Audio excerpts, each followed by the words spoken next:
Check out this photo I got last night. 1, 2, 3, 4 Spin Dat shirts, all in the same place, all at the same time. I mean, come on, how cool is this? Paul, I appreciate you sending this to me.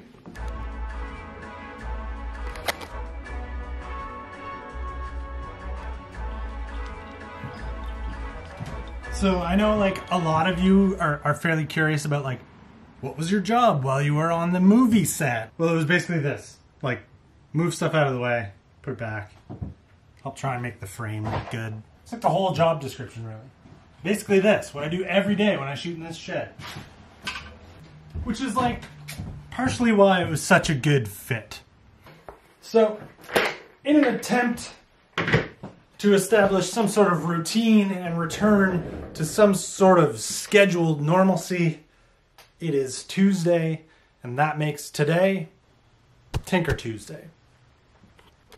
Now I assume a lot of you are familiar with this bike. This is my brother's Trek Gary Fisher Wahoo. It may as well be a Trek Marlin, truly. With any luck, this is the bike that probably brought you to this channel if it wasn't for the Ronster Cross or the original dirt cheap gravel bike build. So we've got some history. And in the time that you guys haven't really seen it to now, it did get some new wheels that came off of the white carbon felt when I built my new wheels. These got adopted by Andrew at some point. Now I've been holding off starting the work on this for one very specific reason, but honestly, curiosity is getting the best of me, so I'm going to start and see if it'll work.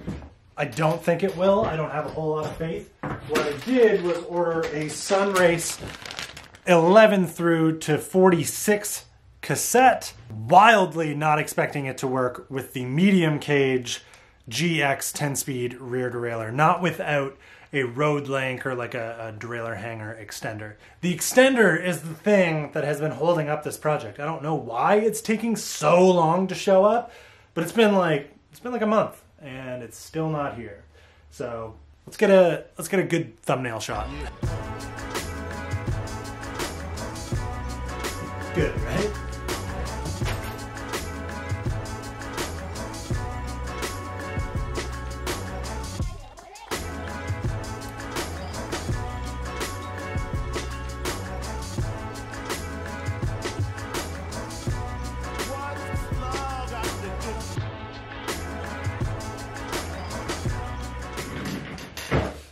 So this is a Sunrace 11 through to 46 10-speed cassette.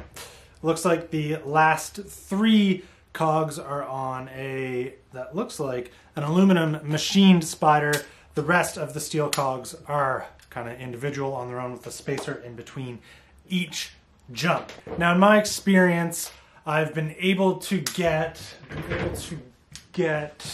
a regular X9 rear derailleur to work with a 42 tooth chainring and a 42 tooth cog.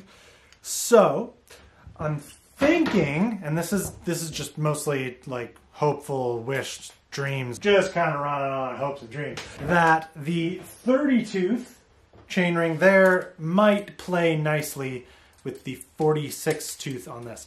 I will link to this. This would be a great option, in my opinion, for someone who maybe is still running like a 10-speed setup, and you're like, ugh, why do we have to be at this 11 and 12-speed world? But that gear range looks so good. You know, this could be your option for a nice wide-range cassette that hopefully you don't have to change the derailleur for. I'm not gonna sit here and say that it's a good idea to try it without the road link, like the derailleur hanger extender that most people would use in this, but because we've got a slightly damaged derailleur already, we've got nothing to lose. So on the wheel, grab a chain, and give it a try. Oh. Two aluminum spiders. Oh.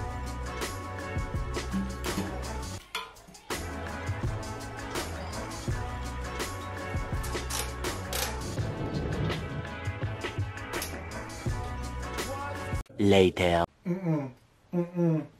It doesn't work. I'm sorry. I'm not going to show you how poorly that went. All I'm going to say is that B-limit screw, that was straight when we started. I can now unequivocally confirm that a medium cage 10-speed GX rear derailleur will not clear a 46 tooth cog. At least not without the piece that I'm supposed to have that Sunrace actually normally ships with their cassettes.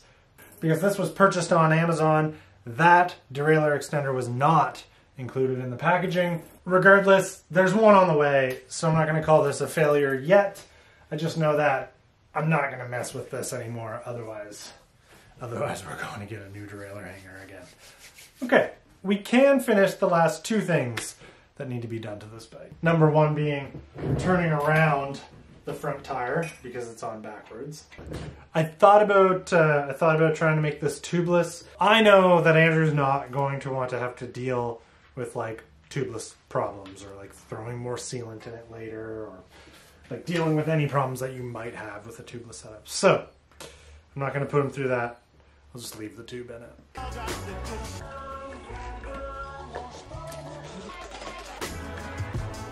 And the next thing, which I'm probably most excited about, is taking a couple of those spacers out and putting them on top of the stem. Also cutting off this weird tube thing.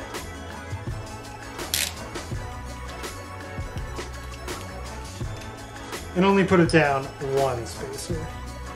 That way we still have some space left to work towards. We're not going too low right away. See, I can be reasonable.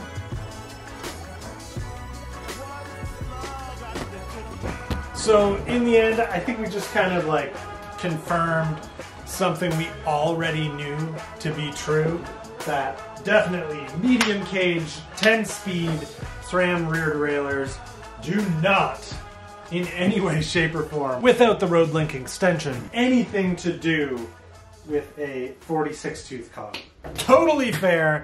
That's all been worn. That is kind of the annoying part of buying stuff on Amazon sometimes.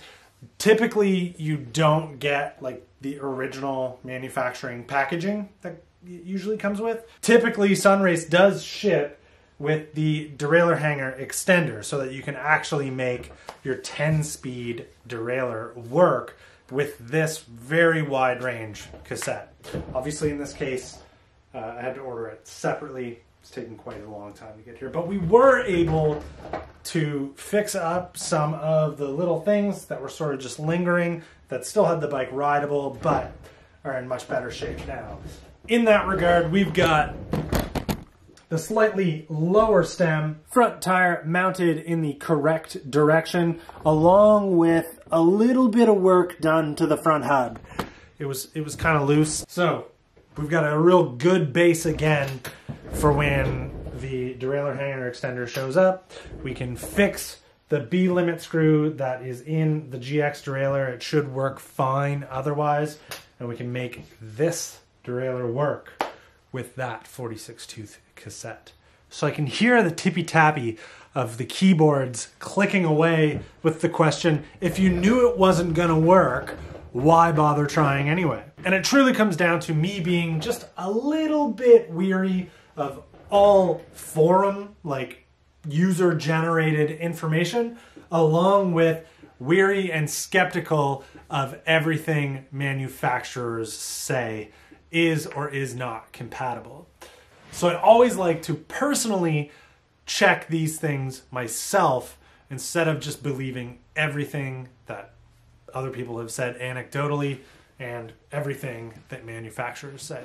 In this case, it wasn't a lie. Before, after. Before, after. Before, after. Before, after.